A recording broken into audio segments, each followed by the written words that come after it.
Hi, my name is Richard Dix, and this is How Did That Happen? A podcast where I look at everyday things or events and try to figure out how they came to be.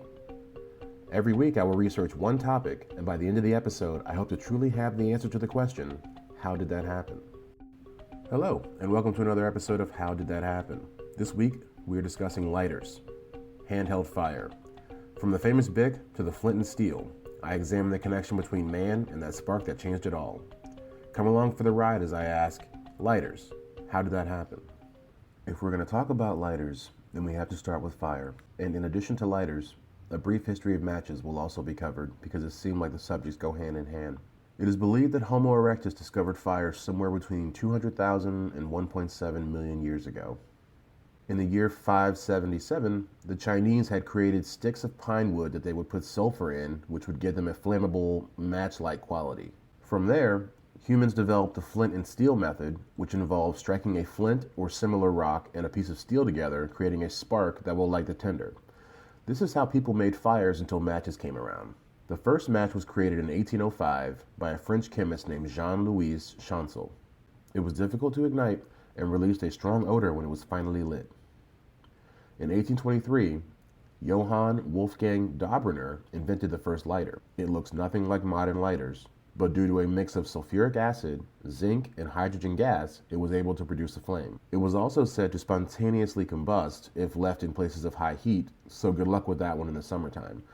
By the 1830s, it was estimated that Dobberner had produced at least 20,000 of these lighters, distributing them all about Europe.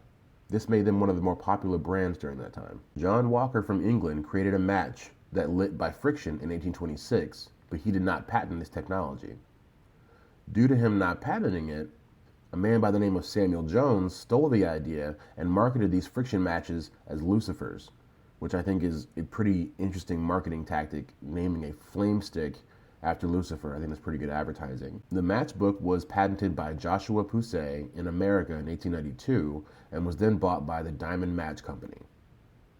In 1903, Karl Auer von Welsbach patented ferrocerium, which I know I'm not doing that any justice, which is a synthetic alloy that produces a very hot, bright spark when struck. This invention eventually became what is called flint today, despite it actually being a man-made metallic material. It allowed lighters to go from table-side lamp-looking objects to smaller, portable things that we know today. The Ronson Wonderlighter, made in 1913, was one of the first flint lighters made in America. The first novelty lighter was created by Louis Ronson in 1910, and it was called the pistol lighter because it looked like a small pistol. Now, I mean, what does that say about America, that the first novelty lighter we make has to look like a gun? Zippo lighters were created by George Blaisdell in Pennsylvania in 1932. When World War II started, Zippo stopped producing lighters for the consumer market and instead shifted all their production efforts to helping with the war. In 1941, they became standard issue to the soldiers fighting overseas. In 1935, Henry Piezo, which I just have a feeling his man's name might actually be Henri, for whatever reason, files a patent for the first butane gas lighter. This leads to butane lighters coming into prominence in the coming years. They were preferred more to the ferrocerium lighters because they did not leave a bad taste in the tobacco.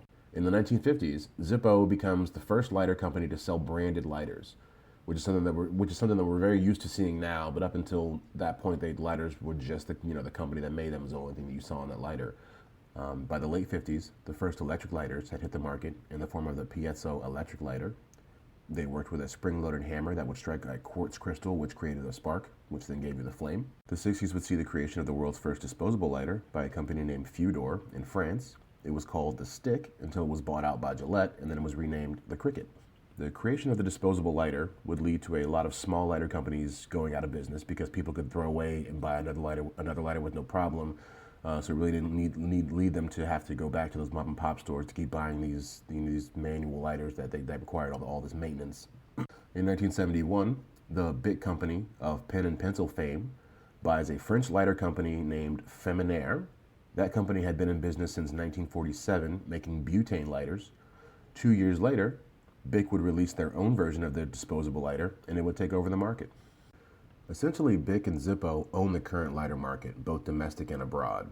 This is not to say that other companies don't exist, but these two names have become ubiquitous with the portable flame.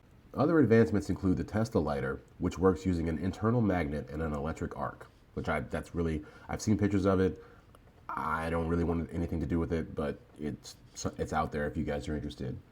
And that is how lighters happen. And now it's time for the roundup. The roundup. The roundup. And we're gonna round it up. The first match was invented in 1805 by Jean-Louis Chancel. It was not like the ones we know today. Johann Wolfgang Dobberner invented the first lighter in 1823.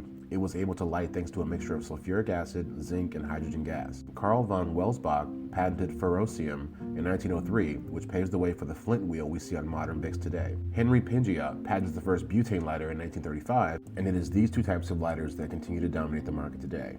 Basically, Zippo and Bic still reign supreme. Things I didn't know before. Okay, we talked about some things I didn't know before.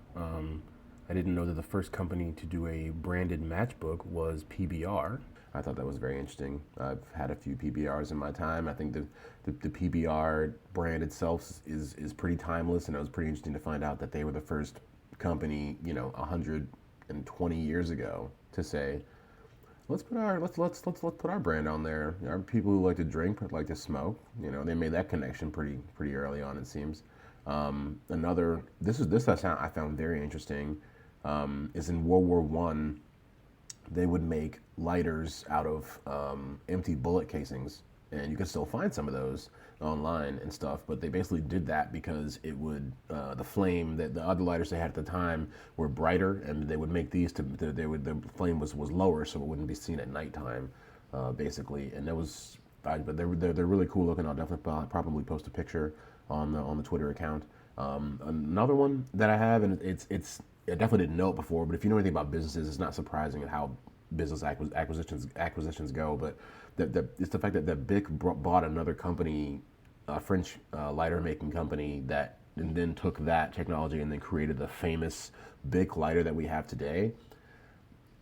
I just find that interesting because it just makes you wonder, like, how close, maybe was that company already to making the Bic lighter that we know? And, like, what if the French company had stayed in business? Would we have a French Bic version instead of what we have now? I don't know. It's just in my mind, I always assume that because they did so many other things, that they probably just made the Bic lighter. And I mean, they definitely did some things, but it's like they already bought a company that made lighters, so like they definitely already had some technology. There was the last one, which I thought was just one of you find some of these every now and then that they're just out of this world. As far as like, we can't believe that people did this, but was a such thing as a like lighter watch combination. So if you ever need your watch to light your cigarette, or if you did in 1929, there was a company called Elgin that would do that for you. And it's like, what won't we put on our wrist and try these days? And this has been another episode of How Did That Happen? I am your host, Richard Dix. Be sure to like, rate, and subscribe. Thank you guys for listening, and I'll see you next week.